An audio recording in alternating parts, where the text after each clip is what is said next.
At some point in your life, you have experienced being afraid. For some, fear can come from the unknown, maybe an unknown experience, or even something you just can't comprehend. To others, fear can come from the opposite, from the known, from lived experiences and the fear of reliving them. There's a lot of experiences in life in which we feel fear, and the thing about fear is it's a universal experience. We all experience it in some form or another, but just for different reasons. Horror and fear go together hand in hand. It's one of the first things we think about when we think about horror as a genre. But what we don't always consider is the comfort of fear and the comfort of being afraid. For a lot of people, the notion that being afraid is a comforting experience might seem a little far-fetched, but I implore you to consider it from a different perspective, particularly when it comes to horror games. Fear comes in many different forms, and so do horror games, and the way they approach scaring the player differs depending on the subgenre and the themes. Some games try to scare you quite suddenly, whilst others will build up tension over time, leading to a climax of terror. Some games like to keep you on the precipice of fear at all times, never quite revealing its hand of horror when you think it will. For all the different ways that horror games can scare you, it can also help you to understand that sometimes the safest place to be is deep within that horror.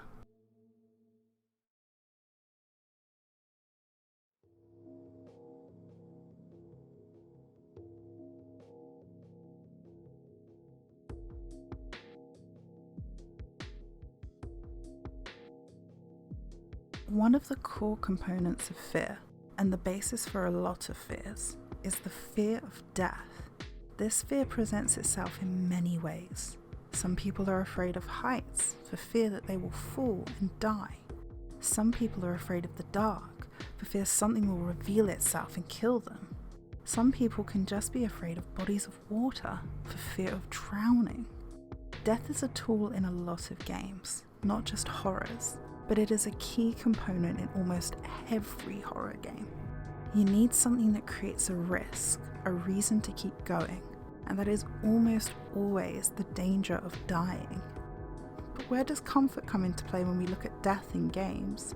Well, in my opinion, there is a comfort to be had on both sides of the coin of death. On the one side, we have the risk of death and overcoming it. Every step you take in a horror game that you're still alive, you are fighting against the risk of death and winning. And with winning, we are giving ourselves a reward. For me, progressing through horror games and doing well gives me what feels like a big dopamine hit.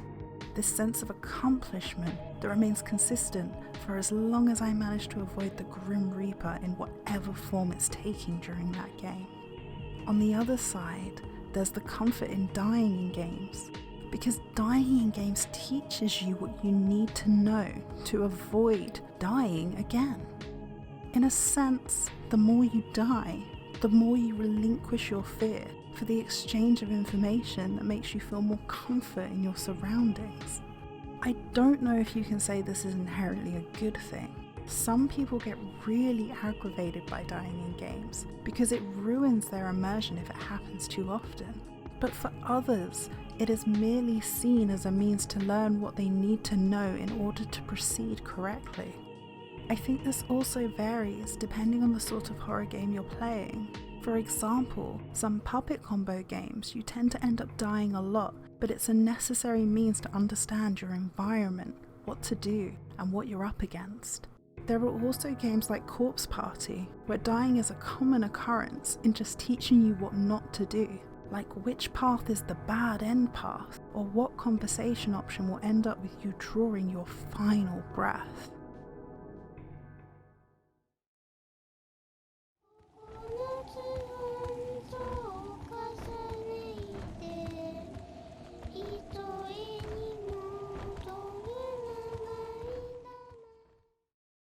Horror games very often have a killer, though the form of that killer can vary wildly. You have to have a means in which your character has that risk of dying, so the killer is that means. In some games, the killer is just that, a killer. It can be one singular antagonist for an entire game, or multiple antagonists, depending on the format. Games like Friday the 13th centre around Jason as your primary killer during matches, but there's also single-player experiences like Clock Tower, where Scissorman acts as the main antagonist of the entire game, chasing after your character. There are other games, such as Haunting Ground or even Clock Tower 3, where you have multiple antagonists that go after your character over the whole game, having a different level or area for each killer. What makes killers comfortable? For me, it's the familiarity. When you're faced with a focused antagonist, you tend to get to know them. How, and in what way, can vary from game to game, and from their reasons for pursuing your character in the first place. For example, in Haunting Ground, you learn about the different antagonists through cutscenes, and most interestingly to me, their behaviour.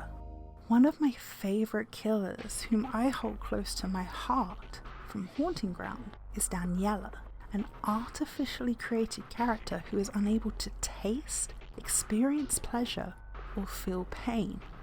Although Daniela is a terrifying presence and a threat to Fiona, as you learn about her, you begin to understand why she has this aggression towards Fiona.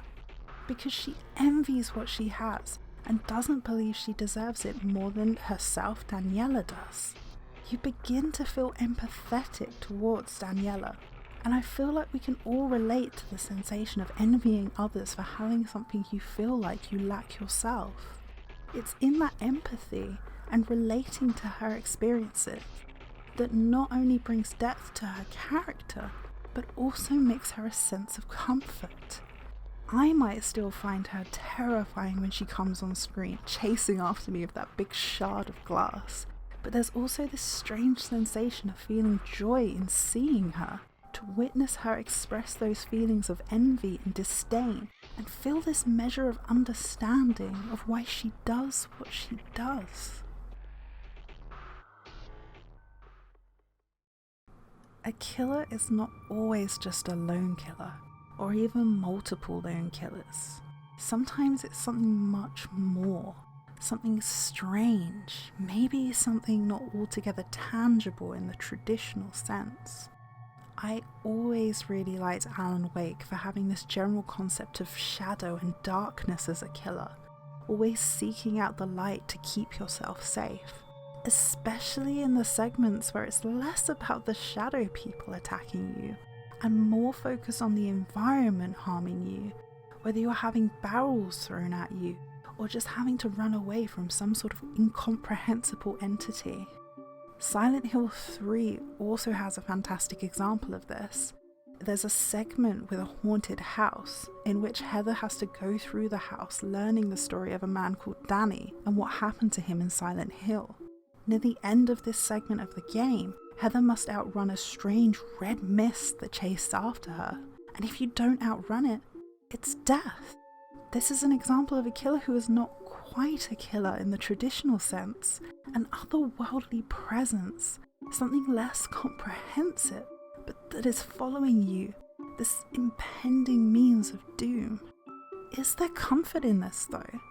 It is harder to generate a sense of familiarity with something less tangible than a killer you face one-on-one, and it's not something you can really develop a sense of empathy for either.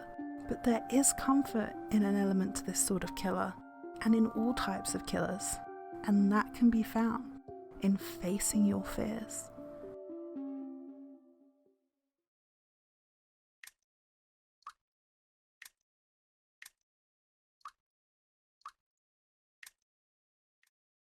As I mentioned before, people have a number of fears that all relate to the fear of death. You could say that in a game where these fears are actualized, that this is in turn the killer. I developed my fear of open water, not from swimming in the sea, or even from anything horror related, but from games like Sonic and Tomb Raider. Now I can't even play Sea of Thieves without whimpering the second I push my boat out from the dock. In my mind, in this circumstance, The killer is the water itself, the means in which you drown. Drowning isn't a cozy, comforting feeling, and I'm not about to tell you that comfort comes from that, or the immediate sensation of fear. But comfort comes in the time after the fear hits you, whether you just escaped a high-tension chase from a killer pursuing you, or you found solace from a dark, antagonizing atmosphere. Your heart is pumping, adrenaline is high, and you are okay for now. That's when the comfort really hits, when you're coming down from the high of fear and anxiety, counting your blessings that you made it through. It isn't a soft, cozy comfort, but a comfort made from accomplishment and perseverance. It's the comfort that tells you that you made it, that you are, at least for now, safe.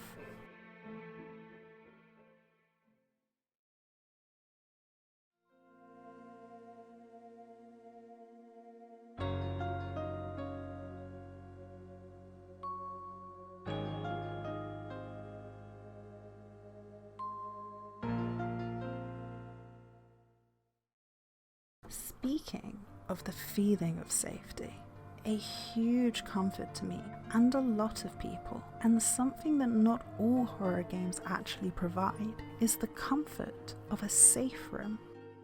The thing about safe rooms is they're that safe. I feel like some of the more notable examples of these are from Resident Evil games, where you'll get a nice little safe room with a gentle tune and often a save point, and maybe even resources of some kind too.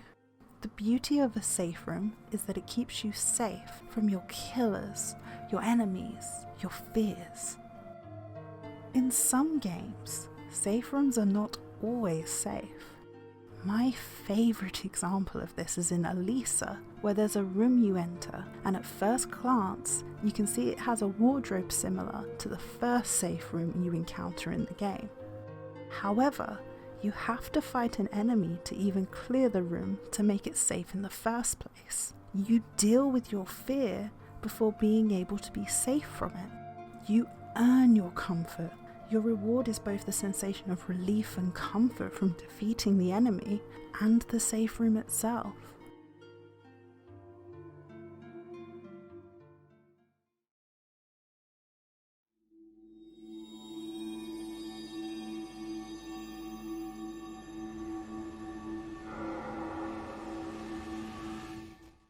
The thing about horror games, similar to other forms of horror genre media, is that it is a means of experiencing fear without actual risk to ourselves. Playing horror games is a way to generate fear in a controlled environment. We aren't putting ourselves in harm's way, but we're able to immerse ourselves to a degree in which we can stimulate our brains with fear. Whether we do that through games with deep, delicious atmosphere, or sudden heart-wrenching jump scares, or even the sweet sensation of a long, drawn-out pursuit. It doesn't matter what your poison is, you're doing it in a way that allows you to stimulate within the safety net of video games. For many of us, actively seeking out ways to make ourselves afraid is more than just thrill-seeking. It's a way to find comfort and to activate the sensations of feeling safety that we might not experience in our daily lives, as we do not hold the same dangers that the characters in these video games face repeatedly. Thanks very much for watching. If you enjoyed this video and you haven't already seen it, be sure to check out my previous video on the comfort of horror and being alone. And please, go ahead and leave me a comment about what horror games bring you comfort. I'd love to check them out.